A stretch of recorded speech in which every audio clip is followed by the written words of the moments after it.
the day that they signed the and in the last, like, at least last year, but in the last 72 hours or so before the budget was signed, there was significant actually versions. But this is the budget probably is going to be passed, and the funding formula will not be authorized. So this is legislation.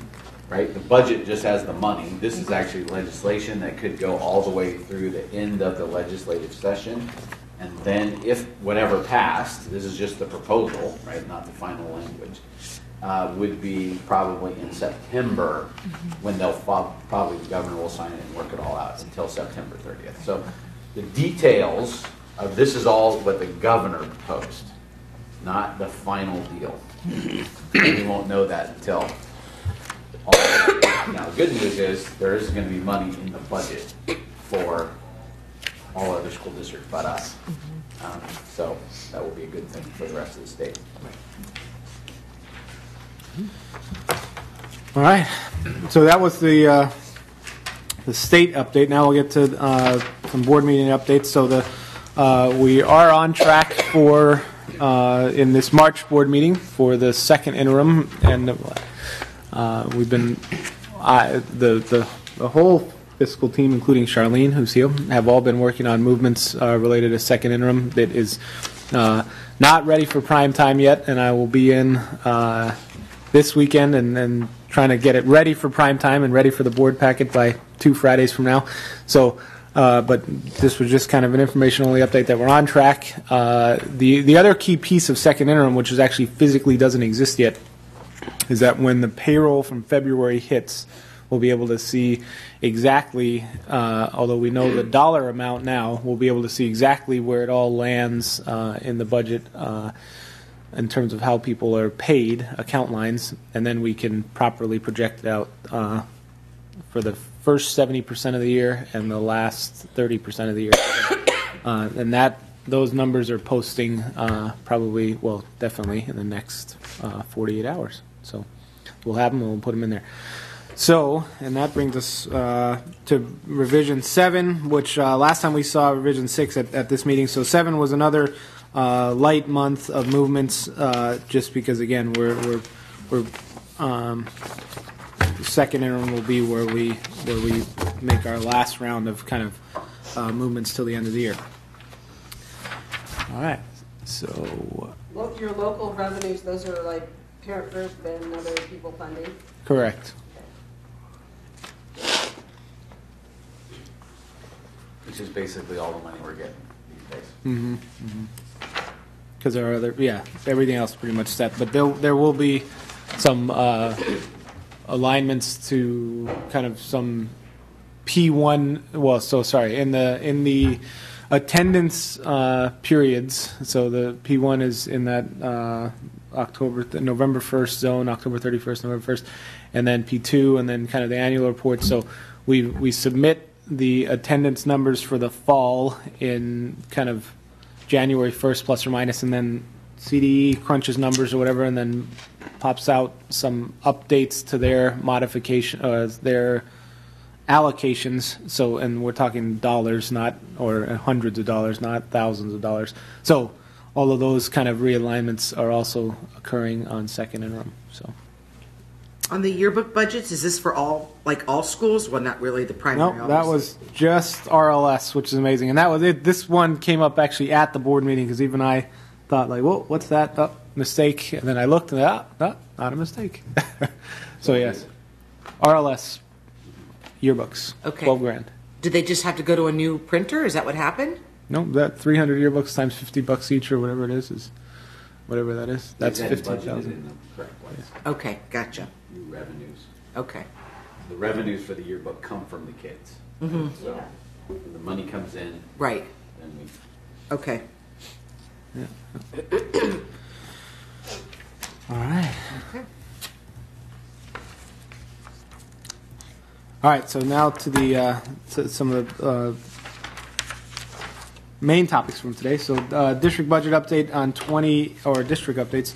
Starting on page 29, we did, after a lot of successful discussions. In February, we did bring to the board the negotiated agreements for this current school year. So that did include salary agreements for every person in the district that's on a salary schedule, and these are the. I was just about to say, I was going to say that, so thank you for bringing that up, and that is correct. That is very correct. Appreciate your support, Leslie. Thank you, Bill. That is absolutely correct. So these are the agreements and the salary schedules. We talked about this in the past, but now here they all are. So if anyone has any direct questions, absolutely we can go. Can you just go over, because a lot of people who are watching, what exactly was approved in these agreements as far as salary raises? I know they get step and column plus years served, right?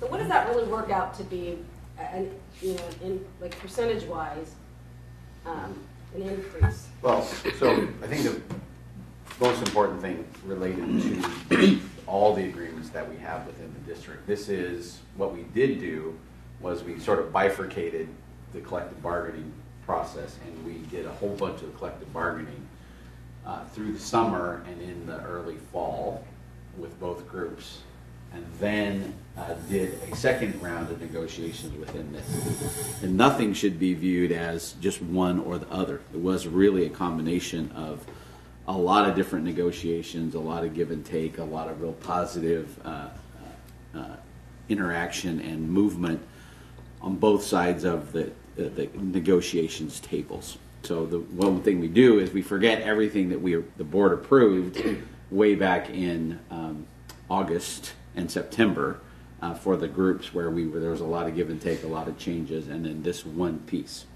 So we want to really think about it as the whole, putting it together in negotiations. So as an example with SHTA, and Dan can certainly chime in with me at any time, there is a salary schedule increase of, in exact terms, 1.81% increase to the salary schedule. Okay, and so what that means is everybody anywhere on the salary schedule got a 1.81% increase. And that's basically saying CPI, all those kind of things. That's sort of just what we are doing as part of our negotiations and working with our teachers to have a highly trained, motivated workforce. And that's one number within that whole mix. And then we worked very collectively and a lot of give and take in relationship to adding a 21st step of longevity within the district. And that was a very small portion, 1.155 percentage, which added one more step to the salary schedule. And then through very collective, really working together negotiations, and one of the things that the board and both SHTA were very interested in was adding more days to get ready for Common Core, so we have a staff development day, one more day in the schedule, because our teachers are paid daily. So they have a 187-day work year. They're paid this year, they're going to be paid for 188 days, and that was a 0.534, because we get it down to the third digit, increase to the salary schedule to be working one additional day. And then if you look on page 31, there's a sort of a graphic here related to how those days, this current year, there will be a staff development day related to technology and Common Core at the end of the school year. And then next year, either before or after the beginning of the year, we'll have 2 staff development days related to those same subjects. And then over the course of time, once Common Core is in, we will transition into 2 more days of instruction for students, which is we will be one of the leading districts in the state of California in relationship to a number of student days that teachers are actually with students. Most school districts are typically around 180, like we used to be. There are a few that are at 181. There's even less that are 182, and there's one district that's 184. So we're right on sort of the cutting edge of adding more days for student instruction. And so that gives you all of that, what the negotiations were. As per your question, what is the compensation that all employees receive? It's very different. So if you looked at the salary schedule on page 33, we'll just focus on the teachers, but the exact same thing is true for almost all of our classified employees as well, is we have a salary schedule. And the salary schedule is based upon the number of years that you're in the district, as well as what your educational background is in getting college units. So if I am an employee, and if we just go out to BA 90, and I came here and I had that in my first year, I would get a 2.5% increase per year relative to this salary schedule. And that's what we call, in our budget conversation, step and column.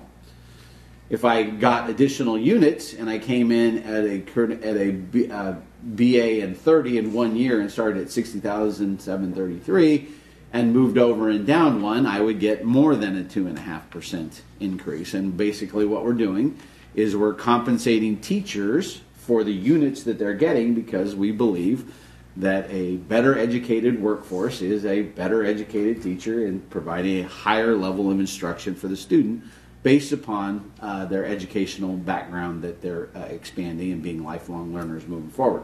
And that's really the definition of a salary schedule. With that, we also, which is kind of a strange thing, the state of California has, what we have to have was a uniform salary schedule. Every employee certificated has to get the exact dollar amount for the number of years of service and units that they get. So there is no availability to say we're going to pay you this, we're going to pay you that. There's some merit things that have been tried in California and typically haven't worked. But everybody, if you got 30 years, this is what you get. If you got this many units, you have to have the exact same. And that's why salary schedules are the way they are. Now, they're very different. If you went to Laguna Beach, Dan and I had a great conversation about Laguna Beach. You can't figure out who's getting what, no matter any way you look at it, unless you have an individual conversation with the district and the employee over their salary schedule, because it's on a point factor. It's a point factor, how many units you got, how many years you got. This, multiply this by 8% if you've been here for this, and 4% if you've been here for this. You got a master's, you get something else. Ours is very simple, completely laid out, straightforward. So some employees, before this salary schedule increase, we're not getting any additional revenue this year from the school district income. So an example being, if I was on BA 3013 and I was at the top step, there is no salary, there's no step for me, right? I'm sort of locked in. And quite frankly, there's a lot of our people that are at the bottom of the schedule. So if you did our scattergram, whole lots of people at the bottom of the schedule. And part of that is because we are one of the few districts that allow people to come in with 10 years of credit, because we hopefully are hiring the best teachers available and recruiting the best with our salaries. And so to do that, you got to you want to find teachers with 10 years experience, not hiring brand new teachers, right? So bringing them through. And so at 10 years, we are very sort of on the cutting edge of the number of years that we allow people to come in, because we're trying to recruit the absolute best teachers to St. Helena. Most districts are, Dan, would you say, in 5 and 6 years? 5 and 6. You have 6 years. Whatever you have over 5 or 6 years experience, the district will only place you at step 6 or 7 in the district. It's typical. And so I've been in places where they wanted the best, they bring them down at the very end of the salary schedule, but that's very unusual. And so we're basic aid districts are the exception, yeah. And they normally will give more years of experience because they try to attract the more qualified teachers. Well, I guess budgetary-wise, I'm looking at our main budget kind of tends to be around the same, what we're bringing in every year. And if our salaries keep increasing every year by 2 to 3% overall, then something else has to give. And so, right. At what point do those two numbers clash and even become Well, Actually, if you look at the pie, the percentage going to teachers' certificated salaries, it's dropped down. It's only at 41% now. 42% of the total budget. so you probably just looked at just salaries? Just salaries. Just salaries, probably a smaller portion, yes. Yeah, which is really small compared to what other districts are doing. The income to the district. Total compensation to the teachers is only No, 40% of the total. Well, so there's multiple portions of that. So when he's talking about salaries. Just the Yeah. salaries. Salaries of the overall budget. So, but let me just Because interject. this is what people are talking about. Yeah, but so let me interject. Okay. Let me interject. So when you're saying there's going to be a clash, there's going to be a clash if revenues fall and salaries increase to Or a level. revenues maintain and. Well, salaries so, increase. but what we've been doing as a district, and that's what our role is, we manage the expenditures of the district. So if you think over the last 3 years of the budget committee, salaries aren't necessarily the issues that we face in this district. And we can get down into very specific issues relative to our amount of revenues. Now this is the number cruncher, right? The number cruncher. Our revenues, we have based on our ability and even the salaries that we pay, much lower portion of our revenues goes to salaries than most other school districts. If I'm a revenue limit school district, okay, and I'm going to numbers are very different, but let's just say ours is 16,000 and we are paying on the average 100,000, okay? If I'm a revenue limit district, my revenue is 7,000, all funds, and my salaries on the average are probably about 60 to 70%. So my salaries are a much larger portion of my total in a revenue limit district than it is in a basic, even though we pay a much higher proportion. So what our job and what we've been doing is managing our expenditures with the revenue that we have. So we're not revenue generators, we're expenditure managers. And so over the last 3 years, working very collectively with both CSEA, with both SHTA, we've been managing our expenditures. And what you can't have, and where the collision would be, is if we had the highest salaries in the state of California, the absolute lowest class size, every program known to man, all those other things, and our revenue sort of fell, we would have, that would be a clash. Okay, but we don't have, and we're not looking at having, because the lowest class size really doesn't matter unless you get so low. So there's a big study out that says class size doesn't matter from 17 to 37. Doesn't matter. Really? And especially in the state of California, even though we're at the bottom end of things, class size has gone up, and actually achievement has gone up as well. So we need to manage our workforce and make sure that we're getting the best out of the people that we have, providing them the in-services and the tools and the other things to educate our students. Revenues are going up. Salaries and benefits do go up by what we call step and column. Okay, and then our job is to manage that so that we are retaining a highly qualified workforce, that we're providing all the things that we need for our students. That's what we all do every day. That's what we do. And then make sure that we're meeting the goals that we have as a district. Absolutely, if the economy collapsed here, there would be a very different situation. Absolutely, if the state of California said there'd be no more basic aid districts, it'd be a very difficult situation, but we're not there. So we do have the capabilities to continue to manage and monitor.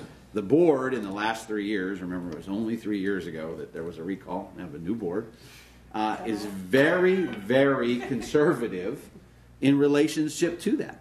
And so that's what their job is. Their job is to make sure that we bring forward recommendations to them that address all of the issues of the district. But like I was saying, it's not as sexy anymore. It's not, there's not these great, big, huge issues. Now what we're doing is we're saying, now we're into management, we're into governance. How do we fit all these things together? We don't need to disrupt the system. We need to manage the system and work cooperatively for higher student achievement. And so I don't think that there is a clash. I don't think there's a collision course coming. It's our job to manage that and work collectively with our employees. And so that's what we'll do. This spring, we're going to talk about what recommendations are we going to bring to you for you to talk about. They're not going to be dramatic. And we are able to, because we plan for the worst, absolutely plan for the worst, we're able to do things with our employees that hopefully is going to have a very positive impact into the future. And we don't see that we're facing a fiscal cliff, that the federal government is facing in our own local environment. We're doing well, and now what we've got to do is figure out how to work together to take the district to where everybody, including our staff, would like to take it. So, long-winded conversation. Because a lot of people are saying, well, why are the teachers always getting increases? Well, it feels like the classroom is getting pinched, especially at the middle school and high. Well, you are our spokesperson for that. And that's why I'm asking. Right. And given the fact that I think we've all been here, and that's the really important thing, is we need to look at where we've been in the last 3 years. And the idea about our classrooms getting pinched. So absolutely, a couple of years ago, we were not allocating much money. Now we're allocating a lot. So you remember all of our conversations when we started this budget committee, everybody who was on the original budget committee members, remember we talked about technology, we talked about all the different things that we didn't have in the schools today, back then. What do we have now? Hundreds of thousands of dollars of technology, new labs, teachers with new technology. We're buying the stuff. We're also doing a lot of things that we weren't doing before, which was training the people how to use the stuff. Because technology it's stuff about technology. Just buying stuff doesn't do any good. You got to be able to use it. The kids got to be able to use it. You look at our facilities and the different things that we've done on that. You look at the staff development that we've worked collectively with the teachers over the last couple of years to implement the new treasures, to implement all kinds of new textbooks, new curriculums, the math work that we've done, and how our teachers have phenomenally embraced it to get higher results for our students in math.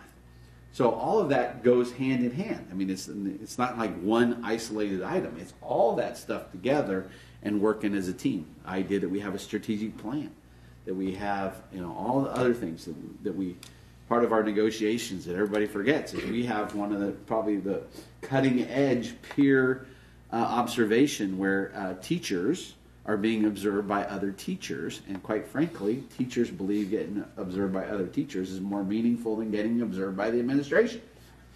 So that has the opportunity to do some really, really great things in St. Helena that were all part of the give and take of negotiations. It's not just X or Y, and you got to break it down. The answer is nobody takes the time or the energy, except for all of you, to break it down. We just live on sound bites, who got what. So is the statistic still accurate to say when people ask that 90% of our overall district budget goes to salaries and compensation? Because that is something that gets asked a lot. Well, we'll tell you that at the second interim. Okay, we'll give you that exact dollar amount. Okay. I mean, just as far as it's that diagram of the piece of the pie kind of thing. Okay. And I think part of that, there's a lot of fixed cost. We're doing a lot of different things. Remember our conversation about utilities. Right. So one of the things we talked about is we got to change the way we're doing utilities. Well, we've done massive changes to the way we're doing utilities, and hopefully we're bringing those costs down, which then allows more money for different things within the set of the pie. Okay. Thank you. More questions? Mm-hmm. Part of the overall compensation that we talked about before, one was benefits. What's happening with benefits? Well, as part of our, once again, you guys can chime in at any time. As part of our benefits, we're always looking to find ways to reduce our costs related to benefits, but usually it's through the provider. But one of the things that we did in this negotiations was we changed our level of benefits, working cooperatively with SHTA and with CSEA, in which we've changed the amount of the copay. We've changed the elements of the plan, through whether it be chiropractic, vision, the amount of pharmacy benefit that we provide. We've capped things which are called cash in lieu, and a variety of other things on how to work collectively. And both of the units actually stepped up way before any negotiations or anything else and said, we understand what the issues are. We know that we've got to make some changes to make us more marketable, and they did it. And now our job is to make sure that we can, while our costs are definitely high in relationship to that, can manage those expenditures out into the future. And so we have a benefits committee that meets monthly, and we talk about options, and Greg's searching for new carriers who will take us at a lower cost, because our current JPA is what we would call the JPA of last resort. Anybody who can't get coverage anywhere else is there, because of sort of the plan design and cash in lieu and some other things that aren't real. A couple other questions. One of the part of the total compensation, what we talked about before, is the amount that's owed due to various retirement incentives of the past. Has that been? We actually were going to talk about that next. Oh, great. Okay. This is a one-year agreement This is a 1-year agreement for the salaries. Okay. for everything. Actually, the contract ends Okay. on June 30. Is there a contract agreement about when a teacher at the secondary school picks up an extra class? How are they compensated? They absolutely there is. I know they are, but It's part of the salary. So FTE, one FTE, we have a 7-period day. They teach 5 periods of those 7 periods. If you pick up an extra period for a semester, it's a point. It's 0.1. For the semester, it's 0.1, 0.2 for the year. Point year for the total year. And we have a few teachers who have that additional extra assignment. Another question. I think it's great that we're bringing people up into the 10th step of the salary schedule, and I see that at the top it's $91,000 at that point. Is that sufficient? If somebody's at the top of the salary schedule and they're the best, let's say, science teacher that you've ever seen or heard of, and you'd like to bring them over, can we get them? Is that? Well, typically ours is yes. Yeah, that's the important question. Unless they're coming from Laguna Beach. Yeah, right. I mean, if they're coming from another basic industry, half a dozen districts like us, Right. we're not going to get them. But if they're anyplace else, we're probably paying them the same as more they were getting at the top of the salary schedule. That would be the standard that. We're paying more. I mean, there's nothing wrong with it. We pay at the highest level in the state of California, and therefore, our current salary schedule is more competitive than anyone else's. And there's nothing. I mean, and that's a good place to be. That allows you to theoretically recruit and retain the best. The issue is they have to do it. They typically can't live here on a teacher salary, so they got to commute from somewhere. Put it another way. Nice commute. If somebody was, would they be likely to be required to lose money to come here in the first couple of years? That would be another way to put it. If they're the top of the I salary believe schedule someplace else. absolutely not. Some teachers come in and go back down to step 11. I lost a couple of years when I came to the Last years, but in terms of money. But you didn't lose any pay. Yeah, it's the pay question rather than the years I was concerned about. It depends on how many years they're giving up to come into the district. In the long run, if they can look in the long run, they're better off, and that's what we're trying to attract. But in the short run, for some teachers, they do drop down, but the long run and the retirement picture is better. So if I was in another basic aid district like Laguna Beach or Tamalpais or some other district, I probably would not come here. Right. But if I'm coming from a revenue limit district and where you looked at 91,000, at the top of the salary schedule, they're probably making 85,000. Right. We're attracting the best from the revenue districts. I mean, we're getting 100 applications for a single teaching job. Right. And they're great teachers. I mean, we're taking the best from the other districts. Okay. That would be the standard that I would encourage, and that's what you've got. So I think that's fantastic.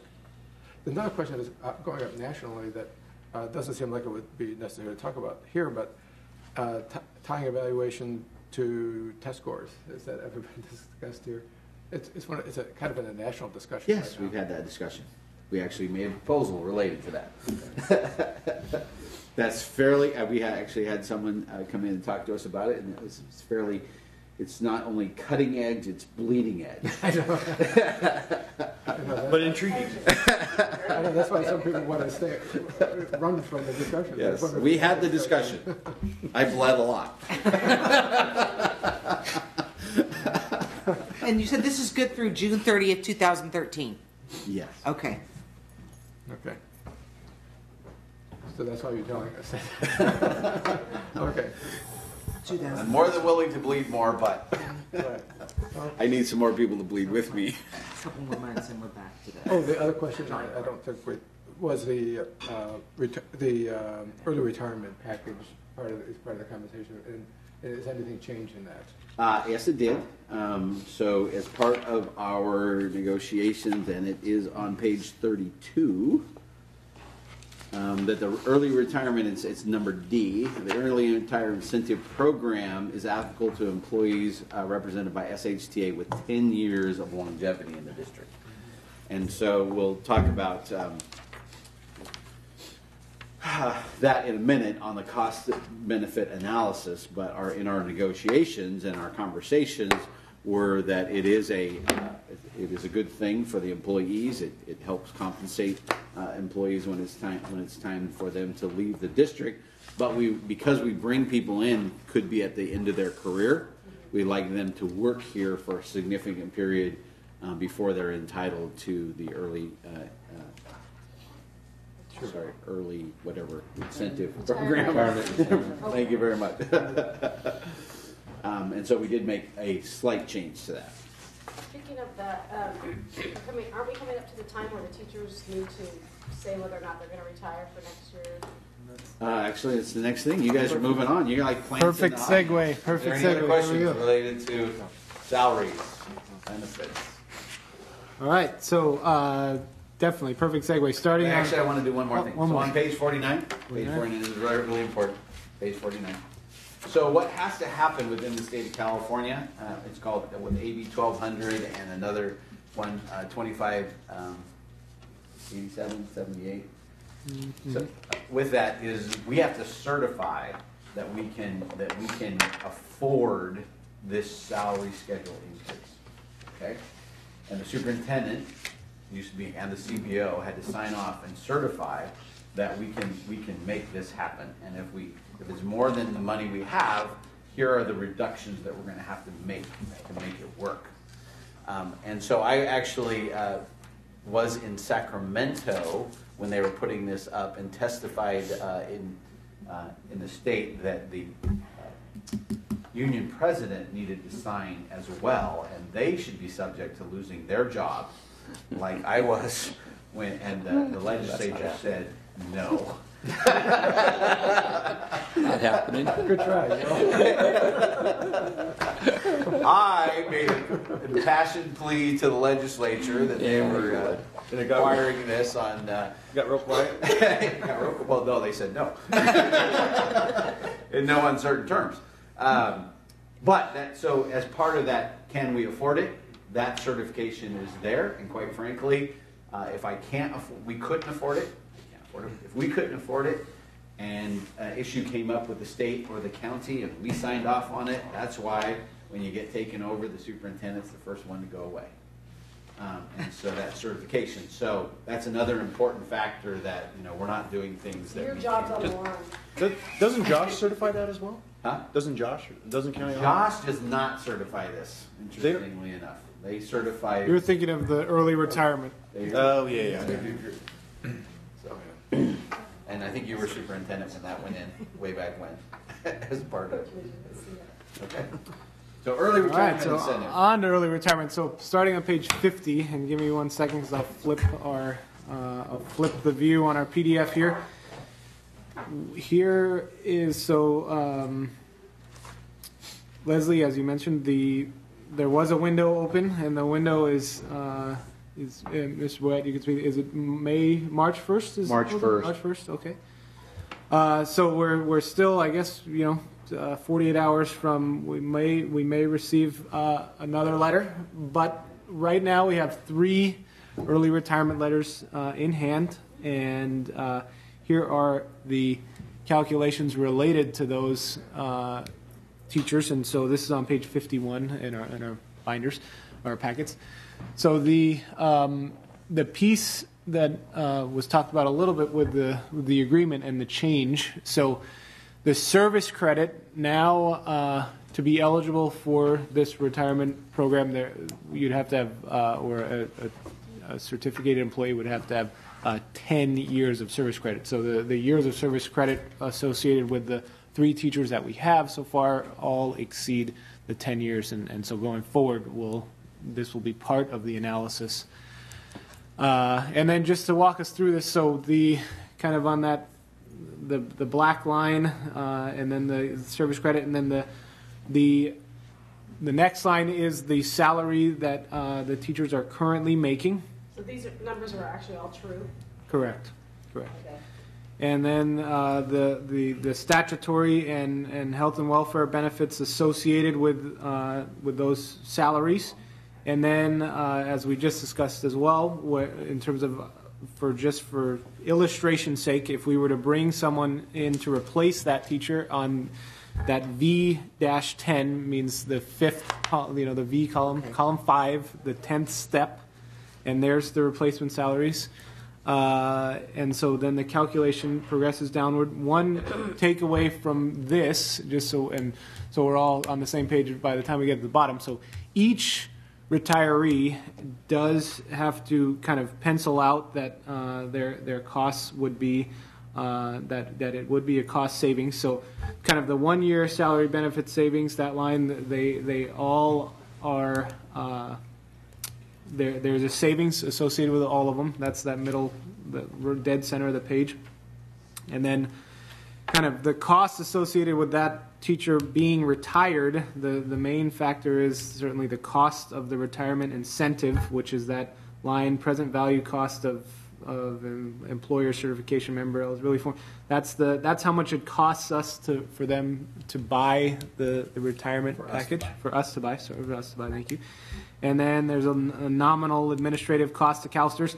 And then the other piece is incentive program. Nope, that's it. And benefits. And that line is ERIP cost savings. It is on here. Give me 1 second. 2 years post-retirement incentive program. I think it's that 15,031 line.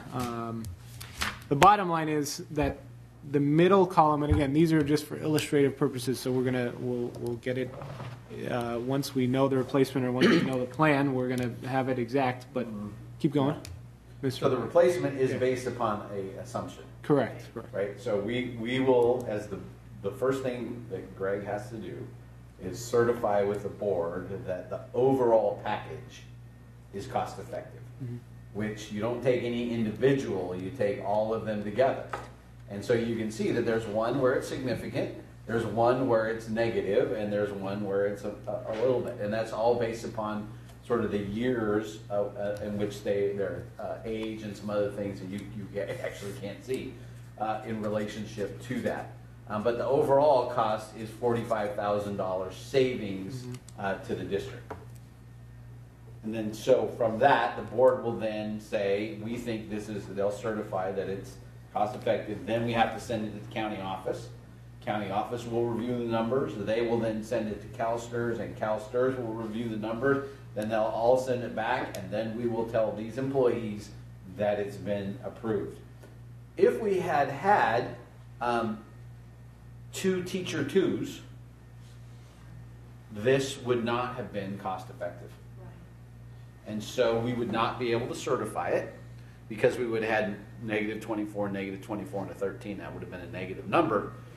And we would have had to say, this year it doesn't work. And therefore we're not allowed to offer it because it has to cost justify itself. So we cannot offer a golden handshake unless there is a factual cost savings. And that's why we also use the 88,000 number.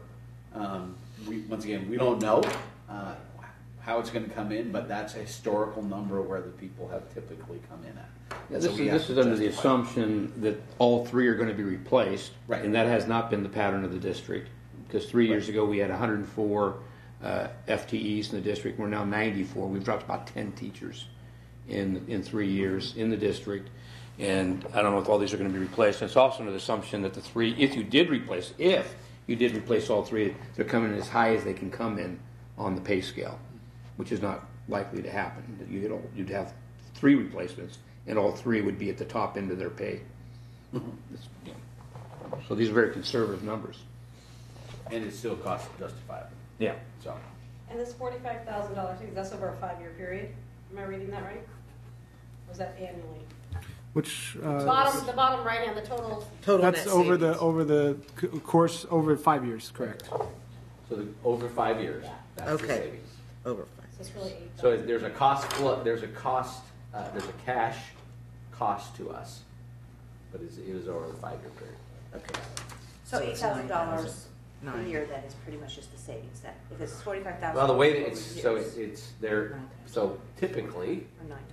not a lot of cost savings in year 1, right? So we're negative cash, and then we balance out to positive cash out into the future. And it depends on the line that was up there about their retirement. So I can tell you that teacher 2 is a little older, and that their number of years that they're going to get retirement is less. So it's that 1 year benefit savings. They're not going to get benefits for, and you can see pre-retirement benefit. They're not going to get it for 5 years because we have it to age 65 or 5 years. They may be a little older, and so they're not going to get it as long. So you get a larger cost savings. So all of that sort of flows into the in and outs of the year. That's our job to cash flow that, make sure it all works. Okay. But it is over 5 years. So we are negative cash in the first year, Right. typically. And then, so what happens with the benefits for these employees? They continue that through us? The benefit, so it's part of when an employee retires from the district, prior to age 65, they get benefits to age 65. And so that's part of our contractual obligation. Well, the reduced benefits. The benefits for the individual, no longer the family, no longer the vision, no longer the dental. So we have Just a the early, individual so- single health until age 65. So it's just single just for them then? Yeah, they have the ability to buy into the plan and pay part of that copay. But I don't see this part of the formula here then, as far as paying for it for the next however many years that we pay them until 65. Well, it actually is. It has to do with. I don't know. Part of that It's actually on the total second, give me one second, I believe it's in salary- Is it the, under the total salary and benefits line under the full pay? we're going to the next one now, let's see, I just want to see into the 7-year period, Councilman's administrative, salary here. No, this is another scenario. Well, we got to factor it in. It's all factored factored in, into yes, the cost. yes, I have yes. one other question. On the 33,000, like replacement benefits, is that what it's currently costing an employee and their family right now, or is that projected out a 5-year cost as well? Does not, it's projected as it is today. Okay.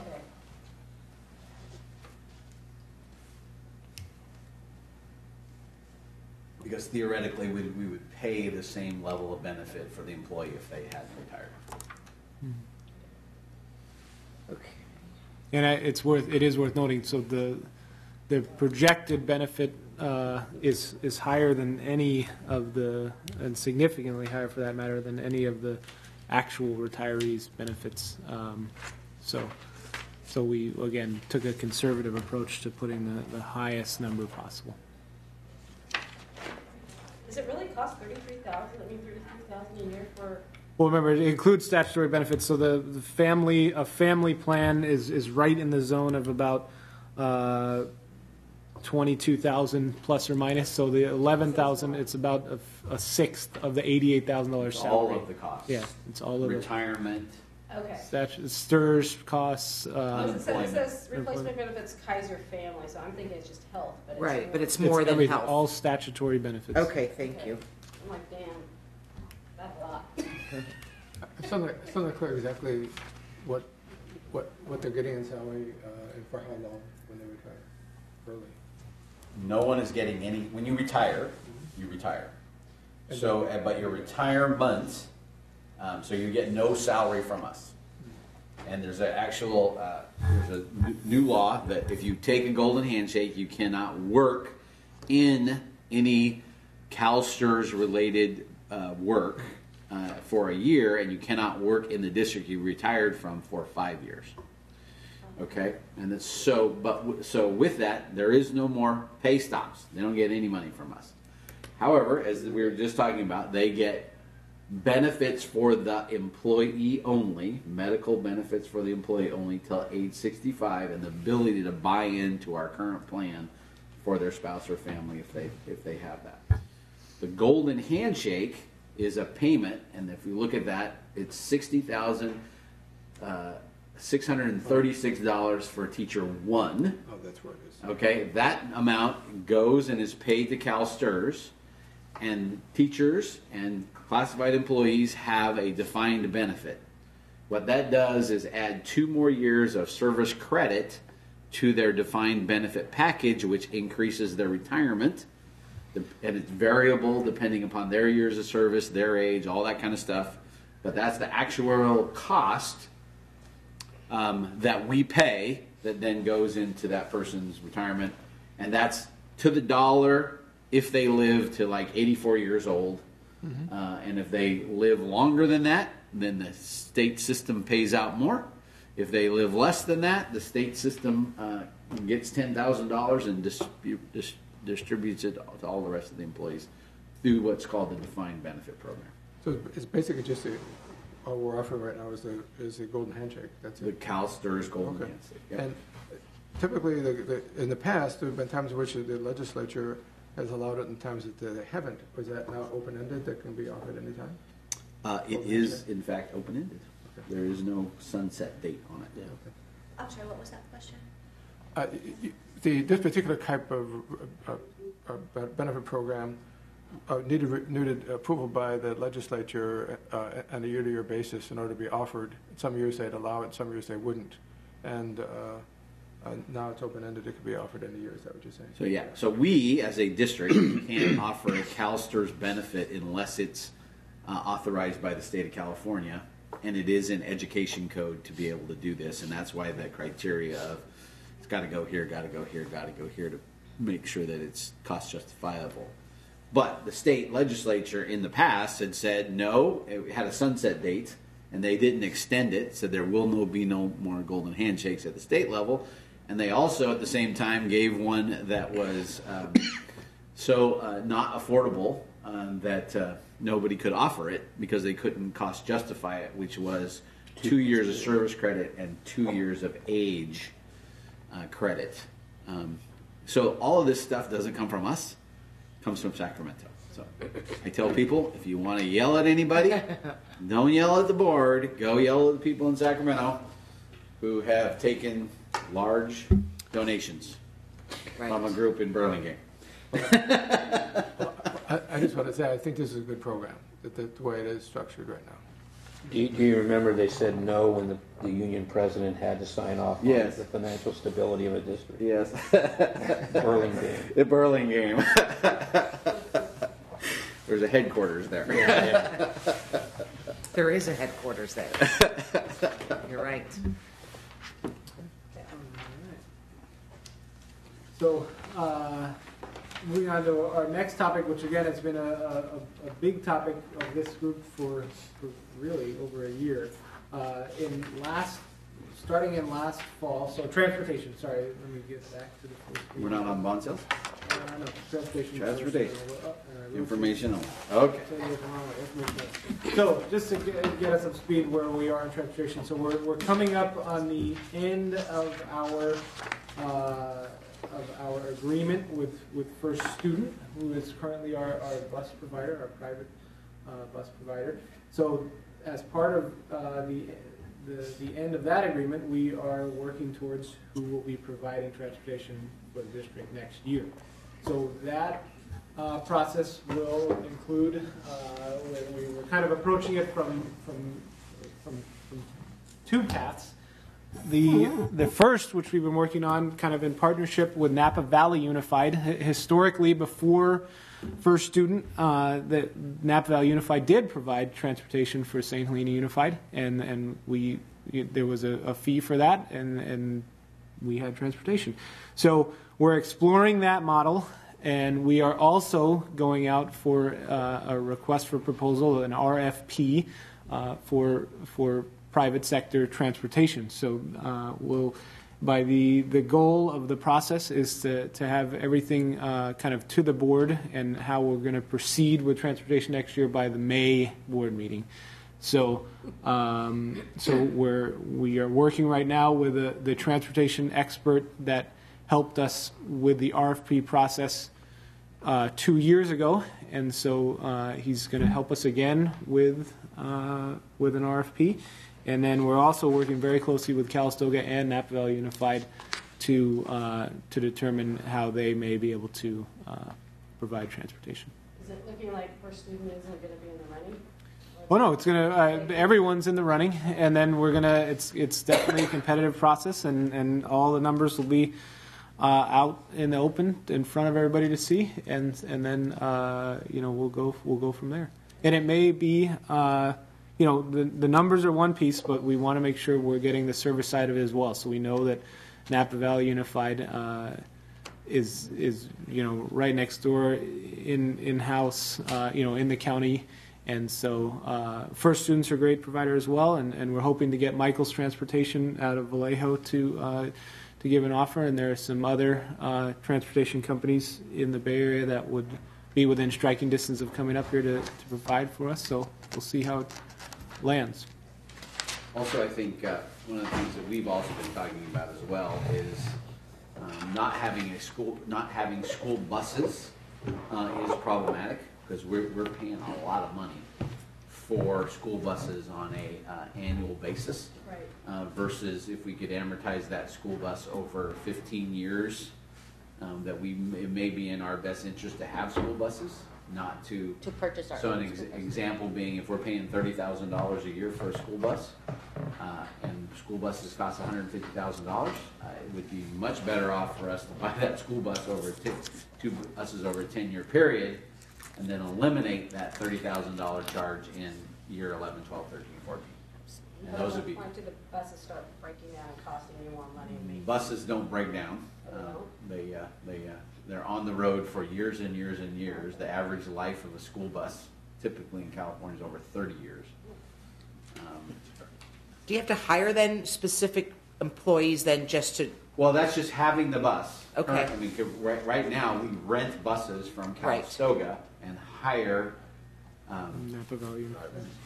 for student drivers. Okay. I think Versus, we also have, so our agreement with Calistoga is we'll continue to use their buses, but Napa Valley Unified would provide the driver, because the driver is is sort of the bigger headache. You got to be able to have the training, you got to have the supervisor, you got to have the routing and all that. And there's a very, very specific requirements for bus drivers related to training and pull notices and a variety of other things. So, but it could be an If option. you took away transportation completely and just made it fall on the parents.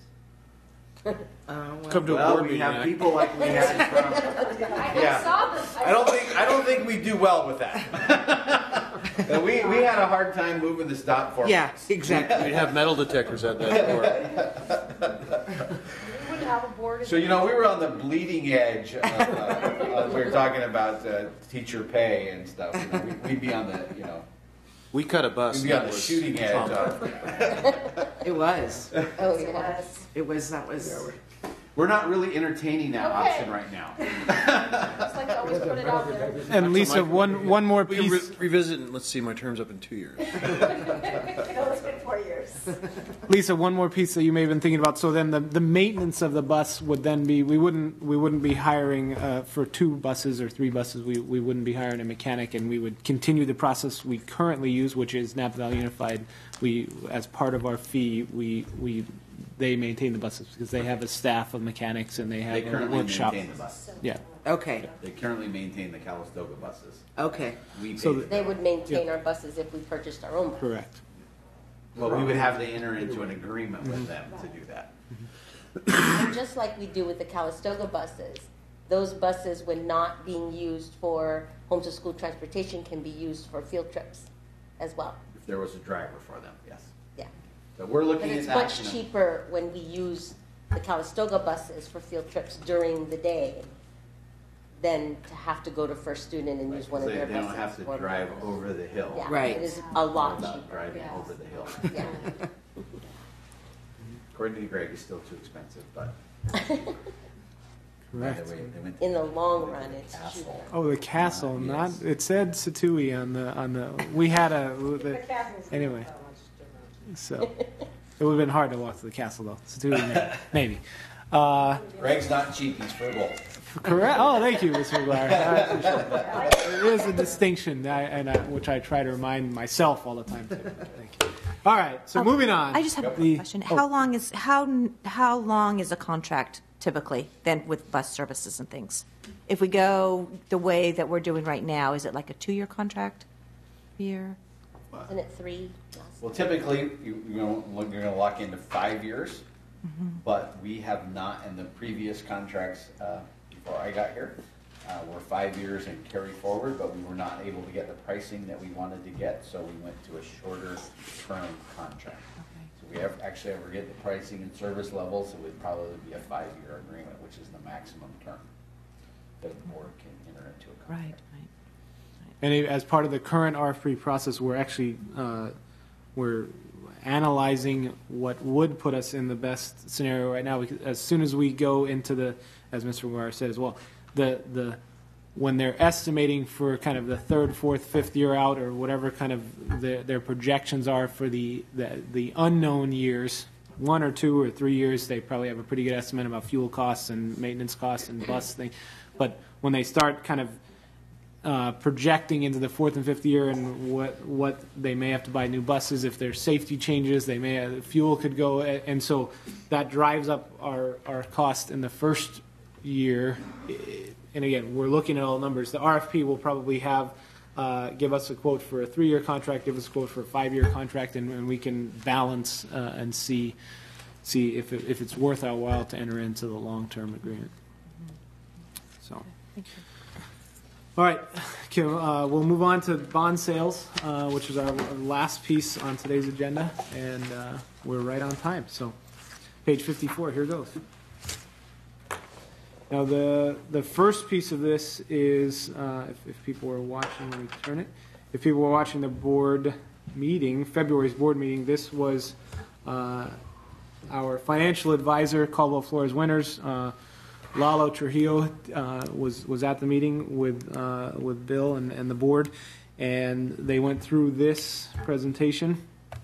The current projections were working literally yesterday. An alternate version was coming out, but right now we're working with our underwriter as well as our financial advisor to determine the exact sizing that we can issue in an effort to be in full compliance even before Sacramento decides what they ultimately want to do with CABs and SIBs. So CABs are capital appreciation bonds, SIBs are current interest bonds, and so the big news in the last 6 months, which we've talked about here before, is that so CABs, capital appreciation bonds, cause some differing opinions about how in future years the multiples of payback can get higher. Of course, balanced against the value of either having that new building or the value of money in year one. Some kind of more complicated thoughts, but the basic essence is that Sacramento is asking, and the state superintendent's office is asking, kind of for a moratorium on certain types of bond issuance until they come up with capital appreciation bonds. Not certain types. Certain types, true. But the initial thought about where the rules may end up is that. So the overall bond program is kind of has a payback ratio of less than 4 to 1. So over the course of its lifetime of payback, and the other piece is that 25-year terms. And so our current projections, based on those rules are that Measure C, which was just passed in November, it's looking like the $30 million of Measure C can actually be offered in. I think he's on page 7. Oh, let's go. And sorry, yes, I am kind of paraphrasing through this. Thank you. And Mr. McGuire, I'll jump in at any time, certainly. But so Measure C, it can be kind of offered to comply with all of the rules and stick to our $22 per 100,000 of assessed value in kind of one fell swoop, a $30 million swoop. And then Measure B, because it is tied to kind of historical $25 and change per 100,000 property tax levels. Measure B would have kind of a smaller third series, Series C, and then a fourth series, and again, depending on the rules, at some point going forward in the future. So page 61, line 5 is the Measure B piece. So right now, and this was kind of a version as of February 14th, and these numbers are going to continue to morph in real time as we know, daily interest rates and other pieces. So $1.2 million of Measure B would be sold. So we've already sold 23 million plus. We're going to sell another 1.2, which gets us to kind of 24 and a half plus or minus. And then in 2017, the remaining portion, 5.4 million, would be sold.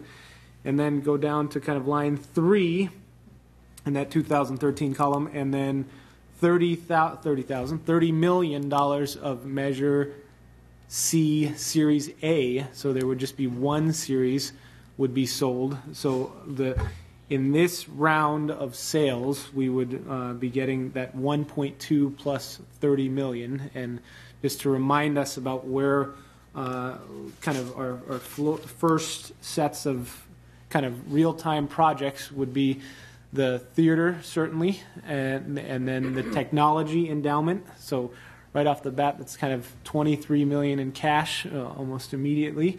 And then the other pieces, including the pool, which was just approved at the February meeting. And so, and then there's the pieces left over. We'll continue to work with the board and the facilities committee to prioritize those last pieces. Can I just ask you why Measure B has 3 series and why it wasn't sold all at once like they're doing now? Well, it all has to do with tax rate and assess growth value. So if you look at the Measure B details on 62, so there is no bond that we're just very fortunate that we're able to get Measure C at 30 million. So the original, that's what actually, let's just flip back. The original proposal that the voters voted on and what our original with the board was line 1, getting 19 million, 4 million in 2013, and 7 million in 2016. And remember, I don't remember that bond, but it was originally written out as a 3 series. It was originally, yeah, absolutely. Okay. Because it's a tax rate extension of $25, and you have to do it out in the future. So if you switch over and you look at on page 62, you can see how it all kind of flows together now. And this is really complicated. We can spend hours with you. We'll try not to do that here. But so what we were able to do was the first line, which is 3. So the years there, that's the assessed value growth. It's very hard to see, but it starts at 6.27, then goes to 2, then goes to 2, then 4.09 and 4.0. Oh, here. Next one. Number 2. And then number 3 that's the bond from Measure A way back when in 1997 and the refunding. And then Measure B and the Series A and B were the next ones, which are 4, 5, 6, and 7. And they down at the below, they have the debt ratio, the amount of cabs, the years, all the very specific details of that. We got 23 million of that. Yeah, I get it. The whole thing all turns out to be this thing over on the right, which is all the way on the right, which is $25.50. Okay. We can't, our resolution said it was a tax extension and we were not going to have it more than $25.50 for all proposals we have to have. Is no more than $25.50, okay, and that assessed value of constant growth of 4%. So that allows us to stack the debt, okay, and then receive the funding. Why we look at an example being the one that is kind of, it says Measure BC for 1.2 million. You can see there's current interest bonds in that of kind of none of them, right? And then there's cabs, and you can see it's a very small portion on 8 and 9. And then that big payment of $4 million out in 2036. So what we're doing is when you do a tax rate extension, you stack a debt out into the future to get the money today. Okay, and that's why we sort of work to fit all this in. The issue is the state of California, one school district did what was called a CAB for $100 million. It was a 40-year CAB, okay, capital appreciation bond, and they end up repaying $1 billion for $100 million. Okay, and that was a big media bite.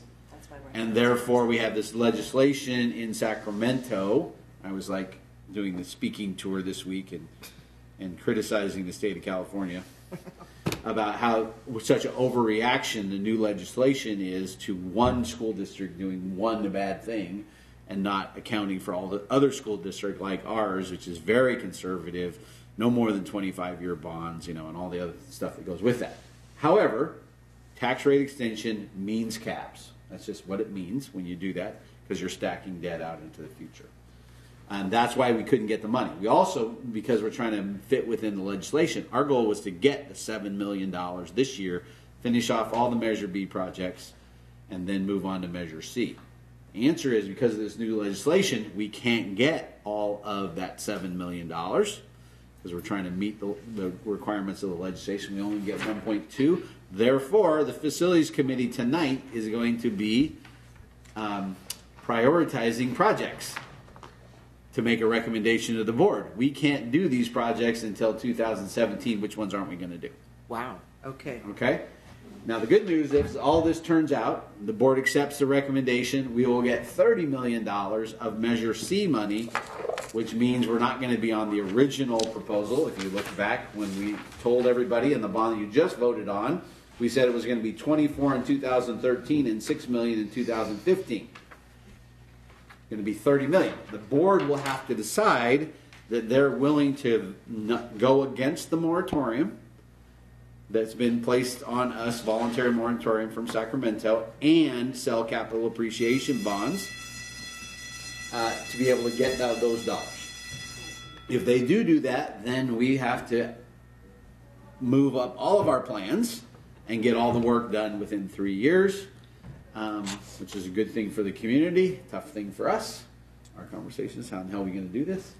But then we move forward. But that is a real issue that we got to deal with. The Facilities Committee has been dealing with it for months and months and months as we've been having these conversations about what to do, how to do it. We were criticized in an article in the LA Times originally. And if you go back to this sort of the page 62, that we had a capital appreciation bond that had a debt rate ratio over 4.0 of 5.71. It was a 17-year bond. And so if you take the bond today and you don't pay it off for 17 years, the debt is 5.71, which is above the ratio that the state has said is acceptable. But they didn't take the whole entire series. You can't just go one. Your mortgage, your very last mortgage payment, doesn't have an interest rate of 3% if you just refinance, right? Because it's the very last one. It's got a very high interest rate. But if you overall you've refinanced at 3%. So if you look at ours, where they pulled that one out of was the Series B, that $9 million. The total overall debt ratio of that was 3.85. But because the media just likes to throw things up in the air, they picked not the first one, not the second one, but the one that was the 17-year one of them, for $875,000 of that $9 million that we got, and said that had a bad debt rate.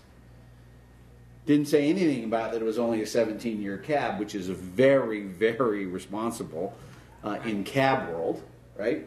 Then we saw the article in the Chronicle, which was picked up by the Chronicle after the LA article, and then we saw the article in the Napa Valley Register based on the San Francisco article, because each one of them has to sort of up the further away paper the closer you got, and it was all about American Canyon, and that, you know, that they did a 40-year cap.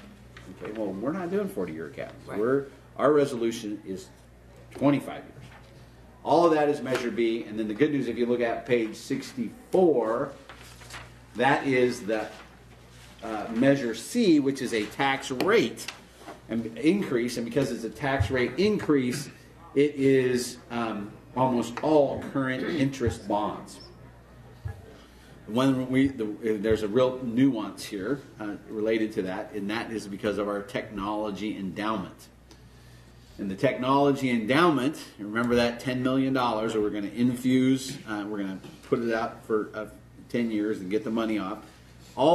We have to pay that off in 10 years.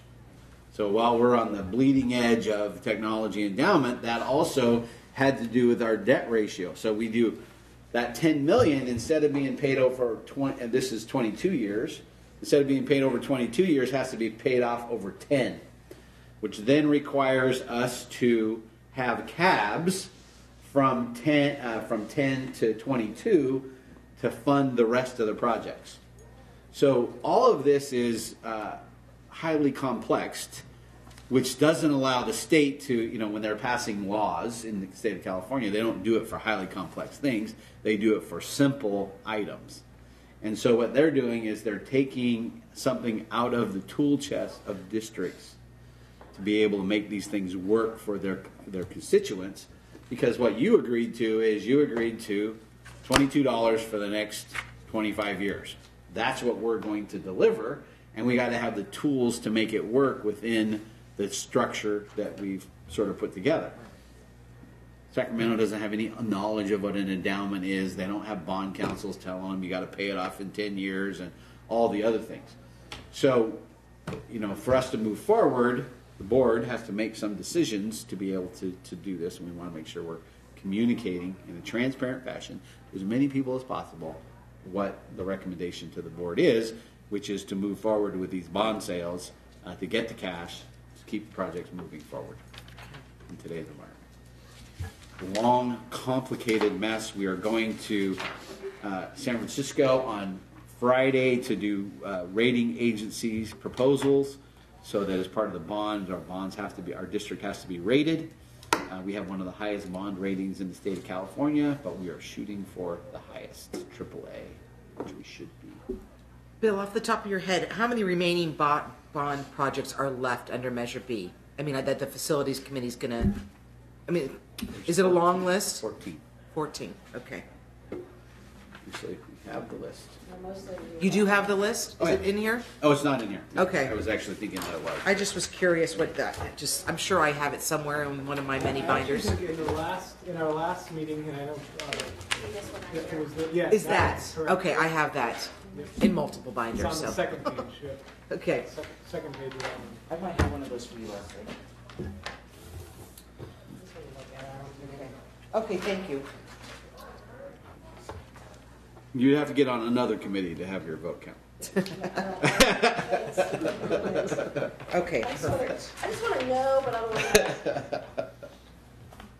Talk is cheap, Bill. You know. Okay, perfect.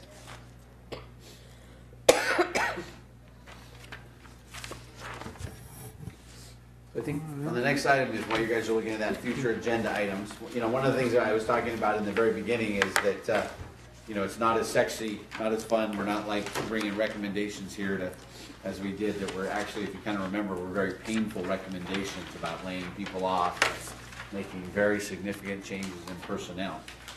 We are working on that all the time. We have conversations about what's the best role for staffing. Dan was saying, will all these positions be replaced? You know, we'll be bringing those, you know, those recommendations. We are moving forward in things like culinary. So we're going to be bringing a contract to the board related to increasing staffing in culinary and a variety of other things. Transportation, our transportation consultant is going to facilitate meetings up in Angwin and Berryessa, which is we said that we would look and see if there's options that we could do there for the future. But there's not a lot of those really meaty things that we're talking about before. One of the things that is meaty, though, is the amount of money that we're providing to the schools. We've had this conversation many, many times, and depending on where you're from, the way that we allocate funding, I get people upset about this, is lottery funds. Basically, all of our lottery funds go to the schools. In round numbers, he'll have the exact number, but in round numbers, it's $125 per kid that goes to the schools. And so if I'm a primary school, getting $125 per kid is phenomenal. It's like unheard of. Typically it would be an elementary school with all of them getting, if they were lucky, $30 to $50 a kid. And in today's environment, they're lucky if they're getting $10 a kid. And that's why while we have generous support from our parent clubs, the parent clubs in a school where they're only getting $10, it's just higher, that they're getting the dollars from their schools. So for us, that's incredible. And then at the elementary, the same thing. Middle school, 128 would be really pretty phenomenal. High school, 128 is not phenomenal. That then compounded by our small school size. So there's no economies of scale associated with our small school size. But I know, and Greg knows, many districts that, let's say, you're going to get $50 a kid. And out of that $50 has to come out of all your copies. Well, out of our 128 doesn't come out any copies. So that even makes our 128 make it look even better, right? But we still, as a district, the 128 is kind of that it's all equal, exactly the same. We don't really have an additional amount for the high school and some other things. So we have to look at that. Greg and Cindy have been working with the principals to come up with, okay, what do we need? And what's not acceptable is to say I need $50,000. Right? I need $50,000 for what? Absolutely. And kind of working through that. But we do have to make some allocations. Now, the perfect thing in my mind would be what? You don't need $128 down there. Let's move it over to these guys. Yeah. No, that's not acceptable, right? Because the parent club is giving them $65,000 now, and so we have to work through that. But the good news is we're not in dire straits like we were before, cutting millions of dollars. We have additional funding that we need to infuse into the schools. Our job would not be to analyze each thing, right? Our job is to analyze each thing. But then it is really coming down to how much money in our total overall budget should we be allocating to the schools for the things that they need. We can do that. We also get into a lot of this, and we know this is true, wants versus needs, right? Parent clubs and foundation and everybody, teacher X wants this. They don't need it, right? And they work through their principal, and no, there's no money for that. Because it's a want, not a need going forward. But then they come to the parent club or to the foundation and they go, hey, this is a really cool thing and I need this. And then they go, oh, well, yeah, we should give you that. Example being 10 iPads. Right. Well, that's in the facilities budget. That's not a problem. Right. Why are you going to the parent club? So we have, things that we got to work out in relationship to who signs off, who does what. But one of the things that we're talking about significantly is the dollar amounts that are going to the schools and how we need to augment that as part of our overall strategy within the district. Still have the $100,000+ going on in technology. We still have $100,000+ in textbooks. We still have $100,000+ in staff development. All those kind of things we've already sort of built in. So now I think the role of this committee is more of the tweaking of the things. We're not trying to be controversial now, right? We're tweaking. It's not controversial. Tweaking and the so, system. And kind of You're building, directly across from me. Absolutely. And building on the conversation that we had at the tail end of our last meeting about how the parent club budgets and how that kind of interacts with the site budget. So the the progressive steps that we're taking is, so the principals are working directly with Dr. Tays and myself, and when we're not there yet, but we're working literally daily and certainly weekly on exactly what they believe the needs are, and then we're going to bring that, as we discussed, kind of in probably by now, second half of March, maybe first half of April, which still gives us lots of time, but bring it to the parent clubs groups and the people in this room, and then specifically work with then how that fits into 13, 14, and what would not be something that parent clubs cover just on a policy basis. Right. So we get away from kind of that whole need and want, because we've kind of established the needs, and then the wants are just they're part of future discussions. They're not in real time. It's not going to be when one budget doesn't have room for something, then they go to the next spot and also doesn't have room, then they go to the next one, and all of a sudden, boom, it's okay, here's a grant for it. So again, it's going to be kind of the tweaking. Look, see how naive. He thinks that's going to stop. So, but we're getting yeah, we're an educational entity. That's not stopping. Yeah. We're getting there. So. If anyone, and so we always have our working list, certainly of future agenda items. So if anyone has anything they'd like to add, but in the coming months, as Bill mentioned as well, so culinary, we're going to have a report on that actually at the upcoming March board meeting. So we're going to, so we'll have more information on that, and we're going to continue to work with other pieces. Actually, on the food service front, we have a conversation with our food service consultant coming up, and the food service team continues to do great work. Now we just have to kind of get people in the door. Doing great work, but we're losing money. Well, so the food and the team is great. The how many people are having it is the My issue. kids buy hot lunch all the time, costing me money. Well, there we go. We Okay, need well, everyone. talk to to your everyone friends. you know. Talk to everyone you know. It costs more than you're paying. So we are bringing back culinary, this discussion about how much money needs to go to the schools. We got a lot of topics between here and May that we're not going to get them all through. So we're going to prioritize them. We got to make a final recommendation to the board, which is in the May meeting, getting ready for June. So we got to kick it into high gear here What did on a we few. what's his, November? Yeah, the technology, did we find some significant findings there as far as what the children knew versus what the teachers, wasn't that what he was coming here for? Well, he was here to do staff development, and that's what That was one component. That was one component, meeting with kids related to what their knowledge and understanding was. And our kids are just like every other kid in the country who doesn't know anything about how to actually utilize the internet to do productive searches and meaningful research on the internet.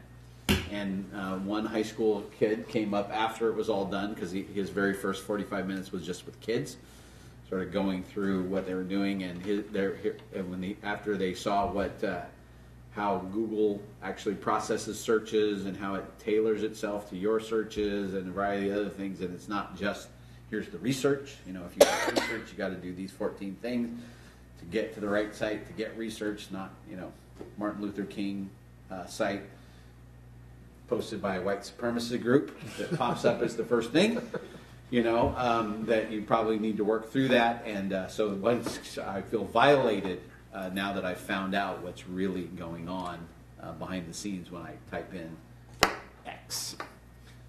So lots of work to do, and it was a very productive day, but it was also very unorganized, unscripted, all over the place, just... but it was great. Was it K through 12 students that were in that? I think it's 3. It was 3. It was Okay. actually 4. 4 through 12. Okay. They were there in the morning, and then they were there in the afternoon. Okay. A different future topic. Special education was something that we looked at quite a bit 2 or 3 years ago, because it was a mess in terms financially, and that there was lawsuits going on. How it should be organized was a question. Perhaps a lot of kids being serviced outside of the district that maybe could have been serviced here because of conflicts and so on. So an update on special education would be good sometime. I'd love to have Dr. Taves do that. And we're continuing to manage it, and we will continue to manage special ed on a daily basis. Just the financial side of it was Yeah. a big issue. It is. It still is. Thank you.